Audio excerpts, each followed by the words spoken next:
જાય છે એટલે કેટલા લોકો શાકભાજી માટે લઈ જાય છે, પરંતુ કોઈ નેતાને એવી નથી પડી કે આ ઇલેક્ટ કરે. કોઈ નેતાને નથી પડી, ખાલી વોટ લેવા આવી જવું છે, કોઈને પર રાજકારણ કરવા નથી આવું. અને આ વખતની એક જ માંગ છે કે આવનારી ચૂંટણીમાં કે કોઈને બી ચૂંટણીમાં કાચો પાકો જો રસ્તો ના બન્યો તો વોટનો બહિષ્કાર કરશે, એ નક્કી જ છે. કારણ કે કેટલા લોકો, તમને વિચારો જોઈએ, આ ડેરીમાં, સરકારી ડેરીમાં દૂધ અહીં જાય છે, આ ઘાસચારો જાય છે, આ બધા એ જાય છે, પરંતુ કોઈને દેખાવાની તકલીફ નથી. અને એટલે જ કહેવા માંગીએ છીએ કે રોડ રસ્તો નહીં તો વોટ પણ નહીં.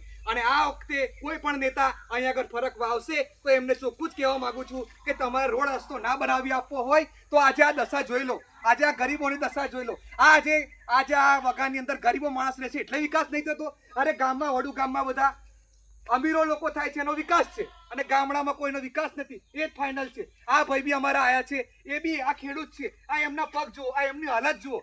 એ આજે કેટલી ચાર અને ચોખા લઈને જાય છે અને પછી ત્યાં આગળ ડેરીમાં દૂધ ભરે છે. અરે એમને રાતે નીકળવું હોય તો ક્યાંથી નીકળશે? એટલે જ કહેવા માંગુ છું કે જેટલું બને તેટલું રસ્તો બનાવવા માટે પ્રજાજોગ સંદેશ પહોંચાડો. અને ખરેખર આજે આ નુકસાની વાત છે કે આટલા ગુજરાતનું જો આટલો વિકાસ થતું હોય અને વડુમાં બી જો રોડ રસ્તા થતા હોય તો આ શેખ વાગાનું શું છે? અંધારીપુરાના શેખ વાગાની પબ્લિકનું શું છે? કાંઈ અહીં પબ્લિક નથી રહેતી? અહીં ઝેડ જંતુ રહે છે? કાંઈ આગળ સામાન્ય માણસ રહે છે એટલે રસ્તા નથી બનાવતા?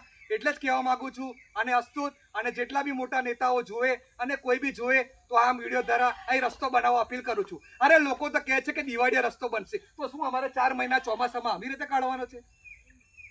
અને 4 મહિના ચોમાસામાં ચલો રાતે કોઈને દવાખાને જવું હોય તો શું તકલીફ પડશે? એટલે જ કહેવા માંગુ છું કે જેમ બને તેમ રોડ રસ્તા બનાવો અને આ ગરીબોનું હાલત કરશું. બાકી આવનારી ચૂંટણીમાં આ શેખ વગા તરફથી એક પણ વોટ મળે નહીં, એ આપણી ધારણી છે.